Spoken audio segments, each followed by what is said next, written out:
All right, folks, Vitek here from Wani. With us today, we have someone that makes history every single day, the one and only Derek Sherinian. How are you doing today? I'm good, man. How are you doing? I'm good. You guys must be super stoked that the finally the world has heard the new album, Psychotic Symphony. Been almost a week now. How's been the response? It's been amazing. We really feeling it from online, like on Twitter and all the socials. The fans are just buzzing hard. It's really hard not to feel it. Our record company's excited. They're calling us with daily reports that the sales are beyond expectations, and everyone's really excited. We knew that we made a great record, but it's finally nice to hear back from the people, because that's really, at the end of the day, what matters. If it doesn't resonate with the people, then it ain't happening. Absolutely. In this case, they're loving it. That's really good to hear.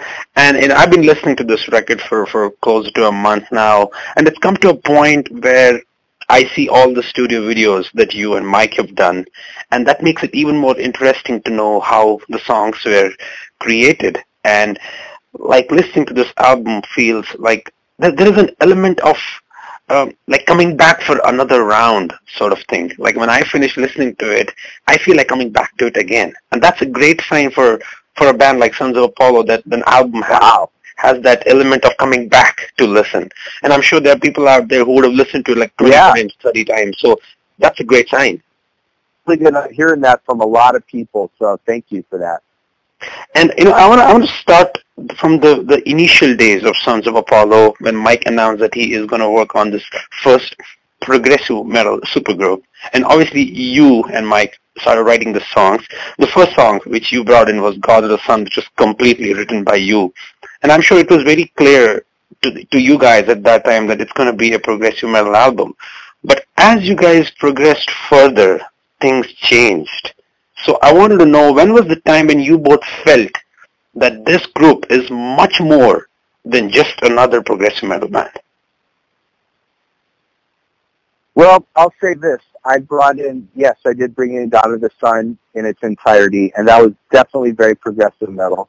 But then I also brought in Divine Addiction, which was pretty much all the way, 99% done when I brought in. And that's pretty straight ahead. That's all 4/4. Sounds like it could be on a Deep Purple. Purple record, right. So we were all, and then also Coming Home, I had written the intro to Coming Home and then the breakdown, the Who section. I had those, and those are both pretty hard rock. I mean, straight ahead. So I was, and then also Labyrinth, like the first parts of Labyrinth was pretty 4/4 and straightforward. So I was just writing what I was feeling. I really wasn't filtering or trying to go in that direction. I was just getting these riffs out that were in my head and turning them into Mike. And Mike just loved everything that I wrote. He goes, "Fuck, this is great. Keep going." I'm all right, great.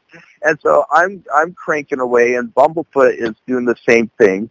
And so when we got in the studio, we just kind of honed in on the strongest material and then developed it from there if it wasn't complete. And we would just put our heads together and come up with the arrangement and fill in the blanks. And in 10 days, we 10 songs, or 9 songs. Wow. And did all the basic tracking. And it was just a very amazing and intense experience. Awesome. That's really cool to hear. And what's even more fun and reassuring is to hear that the chemistry between you and Mike, I find it merely took an hiatus and hasn't left or hasn't been lost since your earlier works. There's that easygoing nature, there's that fluidity when it comes from playing with someone, obviously inside and out musically. And I find that on this album, that real element born out of such unique camaraderie. What are your thoughts on all this, coming back and working with Mike and writing such a great album, and obviously fans are now loving it? I think it's great. Mike and I have always had a chemistry, and we've always talked about doing something fresh and new together. And this has just been the perfect timing and the perfect opportunity. And he's just so passionate about his music and intense that he's also loves to laugh and is a fun guy, and we just get along great. And we made a great team as production partners on this record, and we're just very excited about the future for this band. That's really cool. You mentioned the point of divine addiction, and that's when I felt that obviously, given the time and the eras that many of the members that make up Sons of Apollo thrived, or let's say peaked in, there's that hint of Deep Purple. There's an element of Rush and other progressive acts in a couple of songs like Signs of the Times or even Divine Addiction, where Ron not only owns these stylings, but he kind of makes them his own. He adapts his sound in an almost like in a chameleonic manner sort of thing. It kind of caters to both the classic and the modern rock, whether be it during the heavy riffs or even the soaring solos. It's really great to see how things have shaped up. Obviously, with you bringing in Divine Addiction and Ron adding his sound to it, it just sounds like things happened like in dynamically instead of just pre-planned thoughts. Absolutely. It was very organic. We all just have common tastes. We all love the same bands, and we all are a certain level on our instruments. And so we just resonate together, and it just flows. That's really good to hear. It's a beautiful thing. Absolutely. You are a beast on keyboard. And as someone who's followed your work for years and years, there's an element of sonic nature which I can totally relate to Derek Sherinian, that you are someone who sounds heavy, who sounds really, on the go rather than just the technical stuff. I wanted to ask you, why is it important to you to maintain that? Why do you want to focus more on that instead of the technical side? Because that's where your USP lies. That's for what is live? I'm sorry, the last thing you said? Yeah, I was talking about that you... No, you said something live?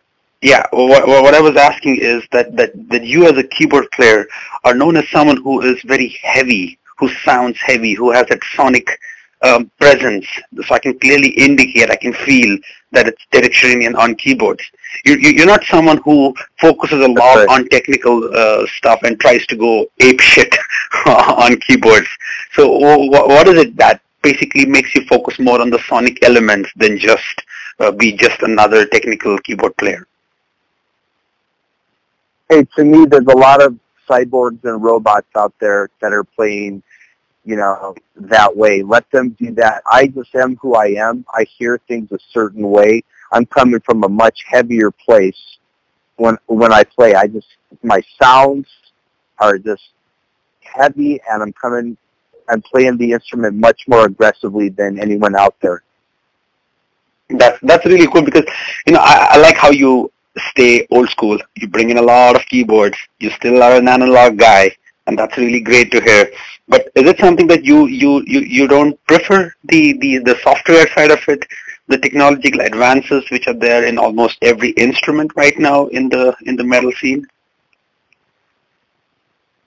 I think that, at the end of the day, whatever it takes to get the sound that's in your head to record, do whatever you got to do. I can say for myself that as far as hard rock goes, I love John Lord because he was playing Hammond B3 through Marshalls and then also going through Leslie's. And that's just the sound when you're playing with distorted guitars and you're playing heavy music and you're playing that as a keyboard player and you're trying to blend with those distorted guitars.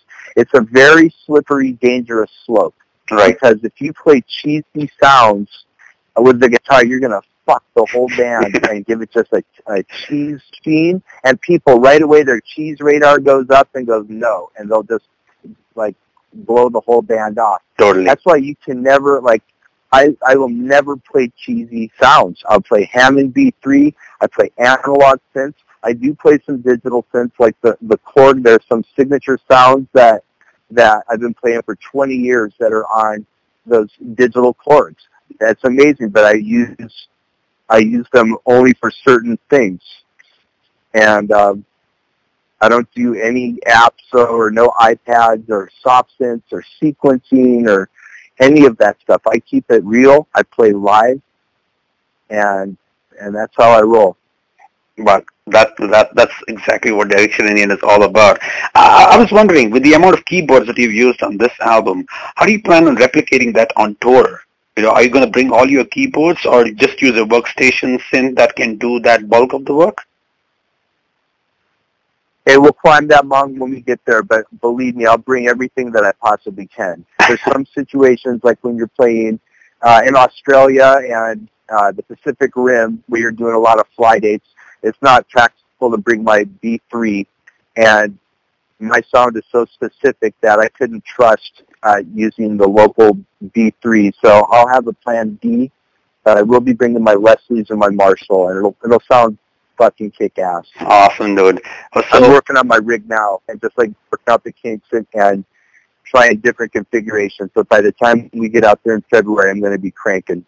Lovely. So you would be touring Australia in February for Sons of Apollo? No, that's when the tour starts in the U.S. Lovely. We're booking the whole world tour as we speak. We will end up in Australia in some point in 2018. Mm-hmm. You can always follow our tour movements at sonsofapollo.com, also Facebook, Twitter, and Instagram. That's really cool, man. And Jeff obviously is the front man. I love his work. It makes me feel that the band is complete with Jeff's vocals. And always been the concern for me as someone who's from the progressive metal background.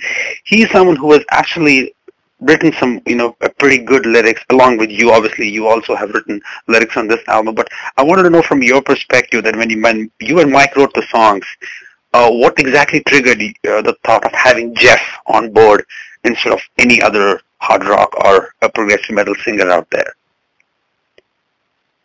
Well, Mike always had Jeff in mind. I mean, we've known Jeff a long time, and he's an amazing singer. But on top of that, he's a really cool guy. Mm-hmm. And so that was Mike's first choice. And when he came in and started writing with us, it just started gelling right away. And we knew that it was, we wanted to make sure that we stayed away from a lot of the cliche negative things in prog metal, like the high, those type of high vocals, or the breathy, or the fake anger, like I'm mad and I really have nothing to be mad about type. A lot of cliches, and also the Cookie Monster vocals that you hear in a lot of the metal. We didn't want that. We wanted more just great singing, more rock bass, and memorable, vocal melodies. Absolutely. Stuff that was very listenable. So obviously, with the lineup complete, you said you're going to start touring in.